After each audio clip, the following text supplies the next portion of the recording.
como vocês estão? Sejam bem-vindos a mais uma aula do nosso projeto integrador para a licenciatura 6.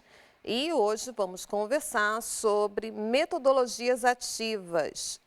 Inovação ou revisita ao escolanovismo? Vamos conversar sobre isso? Porque a gente precisa não apenas aceitar como inovação, aceitar de forma acrítica, a gente precisa compreender a gênese, compreender o que poderia estar por trás dessa moda que estão todos falando das metodologias ativas. Isso é novo? Isso foi criado agora? Isso depende das tecnologias digitais? A gente precisa entender a gênese, compreender por que está sendo adotado e revisitado nesse momento, para fazer escolhas conscientes, tá? Conscientes no nosso planejamento, nas nossas ações docentes. Vamos lá? Então, os objetivos dessa nossa aula são refletir sobre a gênese das metodologias ativas, reconhecer algumas metodologias que situam o aluno como protagonista na atualidade. Vamos lá.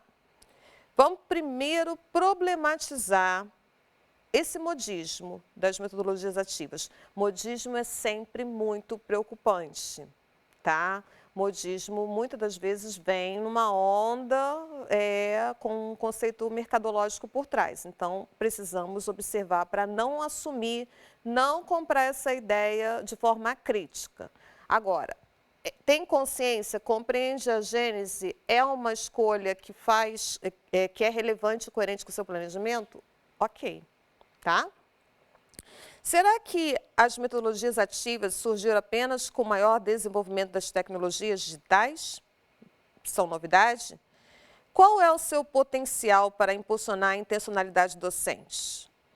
O próprio PI, Projeto Integrador, não seria um exemplo de uma estratégia vinculada à perspectiva das metodologias ativas? Vocês não estão como protagonistas de uma construção, de um projeto realizado, desenvolvido pelos alunos em colaboração. Vocês já não estão em uma posição ativa, então não seria uma metodologia ativa, o projeto integrador? Vamos pensar sobre isso. E aí, para a gente pensar essa desconstrução da inovação e das metodologias ativas como mais um eixo da inovação, vamos pensar. A inovação que vem sendo falada tanto na educação, ela está vindo como uma demanda do campo econômico. Portanto, precisamos nos preocupar, sim, o que estaria por trás dessa inovação. Vem junto as Big Techs, vem junto vários pacotes educacionais a serem comercializados e comprados pelas prefeituras, né? Vem junto formação de professores voltada para a base da BNCC. Ao mesmo tempo, as metodologias ativas, elas surgem para se opor ao tradicional. O tradicional que considerava o aluno apenas como ser passivo, uma folha em branco que nada sabia. Vamos recuperar Paulo Freire. Lembra da educação bancária? Né? A escola, o professor na educação tradicional apenas deposita conteúdo na cabecinha dos alunos, como se eles não tivessem já saberes, cultura, percepções sobre o mundo, leituras de interpretação sobre o próprio mundo. Então, a metodologia ativa já vai compreender, já vem de uma gênese que compreende o aluno como protagonista da sua aprendizagem. Um aluno ativo, que tem saberes sim, que tem posicionamento, que tem sua percepção e desejos, tá? E uma grande vontade de aprender. Então, ele tem uma curiosidade investigativa própria.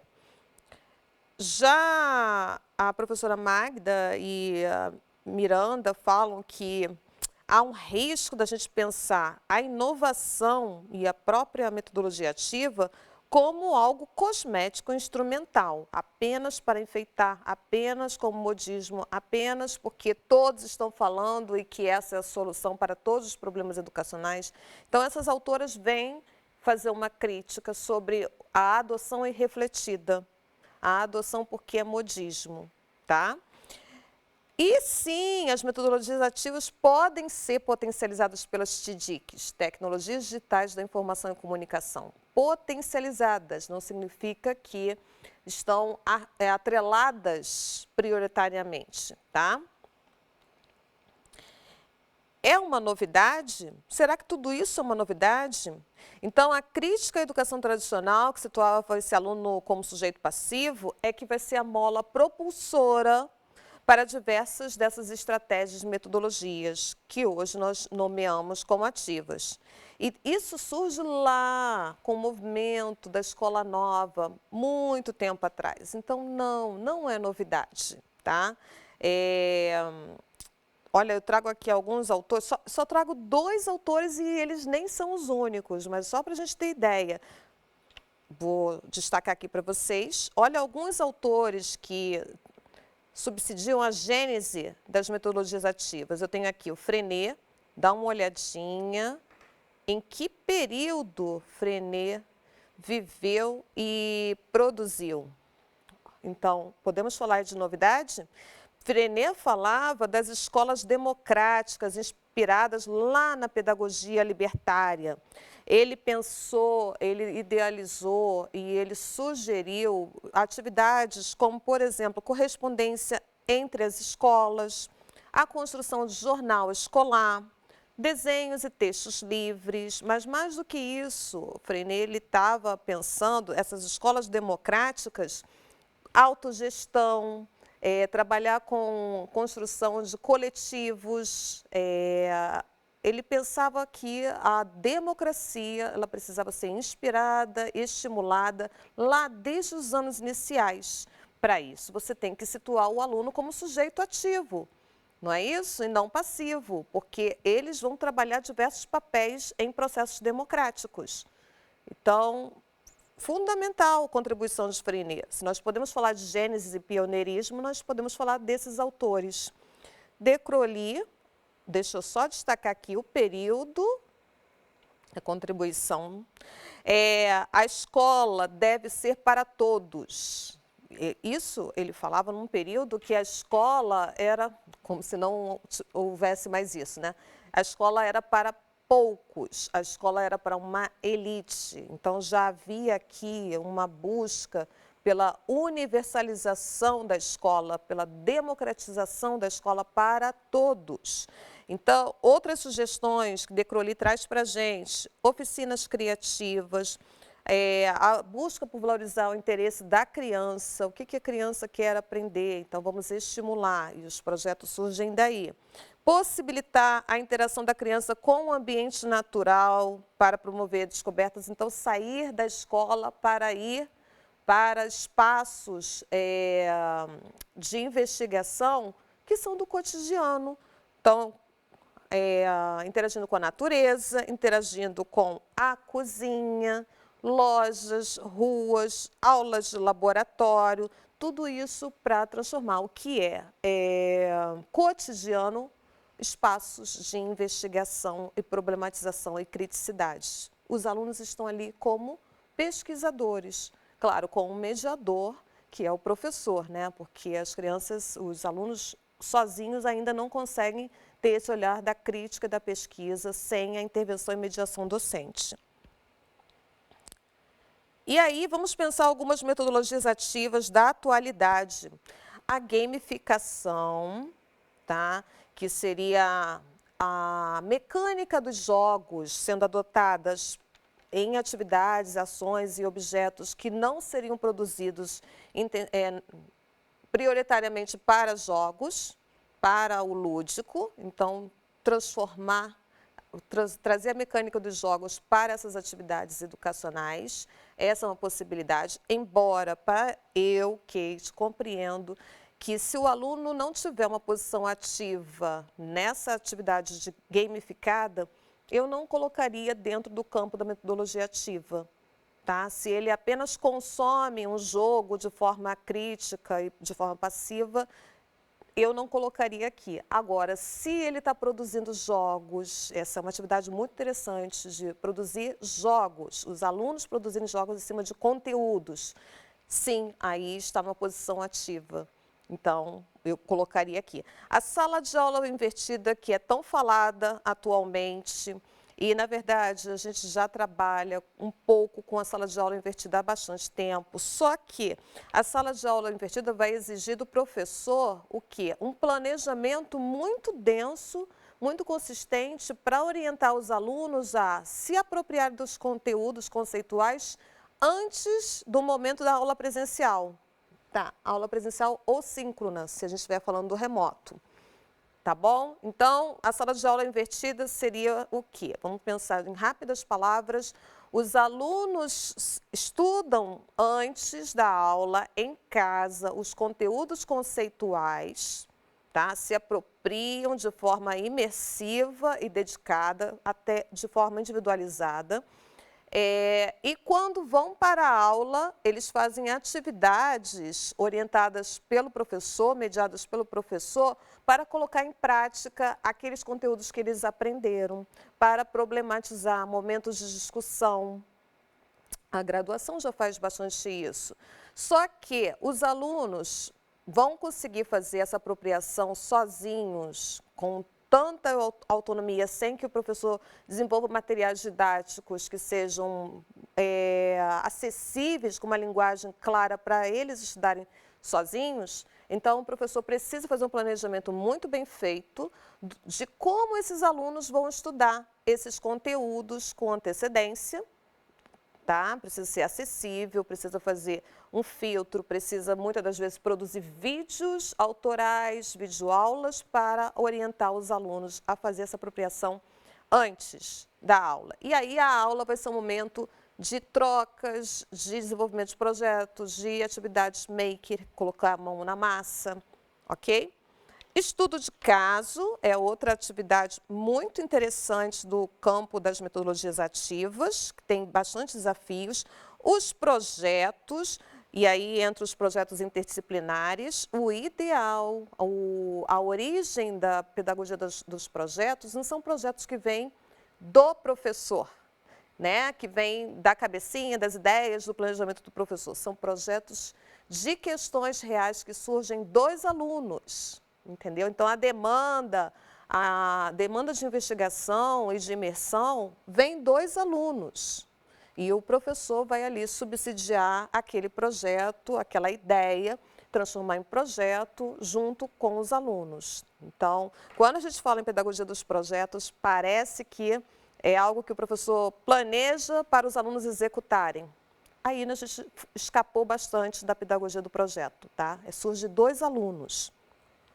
E eu incluí aqui, até porque é o meu campo de pesquisa da minha tese, coloquei a pesquisa dentro das metodologias ativas. Por quê? Porque eu considero que se tem algo que o aluno está em posição ativa é a imersão na pesquisa. Sozinho, ele não faz uma pesquisa dedicada com curiosidade investigativa. Ele precisa sempre da mediação do professor que vai subsidiando como fazer a pesquisa. Mas o processo de fazer pesquisa no campo, na natureza, orientada pelo professor, claro, com roteiros desenhados colaborativamente, por exemplo, é uma estratégia, uma metodologia que caberia sim no escopo das metodologias ativas.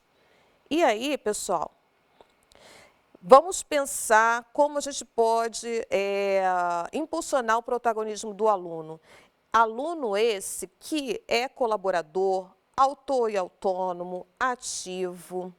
E aí, tendo consciência das características desse nosso aluno, o professor, aquele professor inquieto, que eu espero que sejamos todos nós, tá? Inquieto, deseja mudança. E o desejo de mudança vem junto com a mudança da sua ação docente. As metodologias ativas podem subsidiar essa mudança.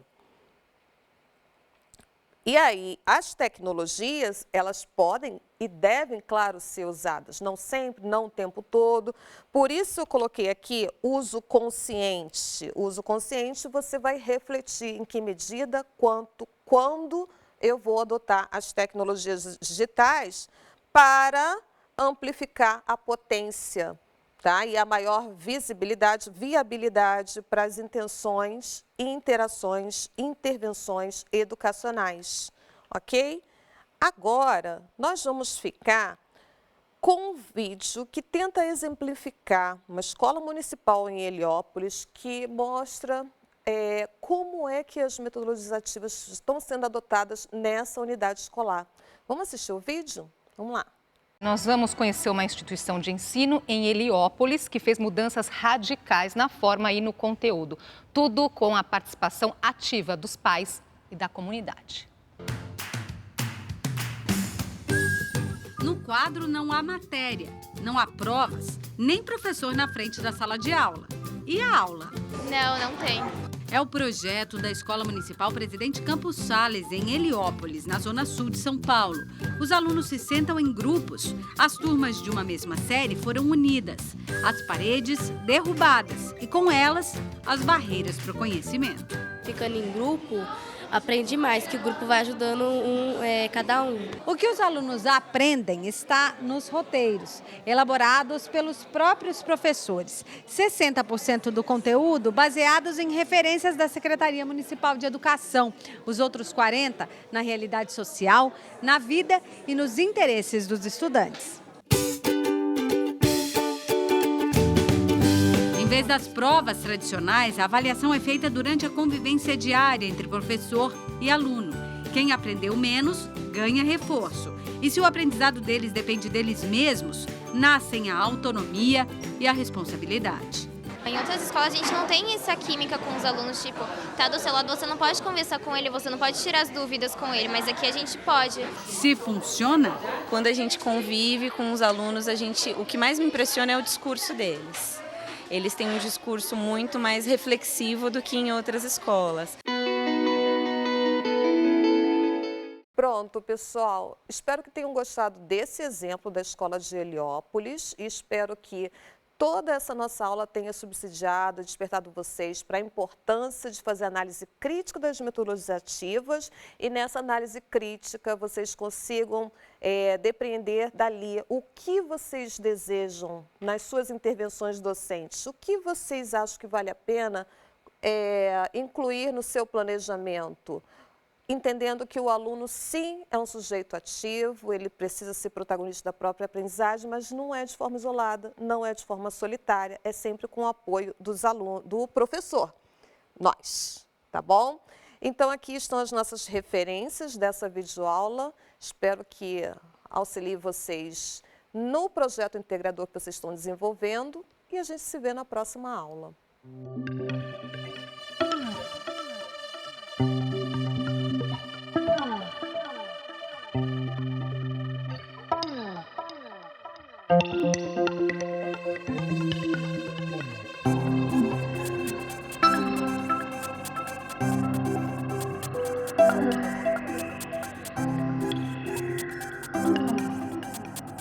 Thank you.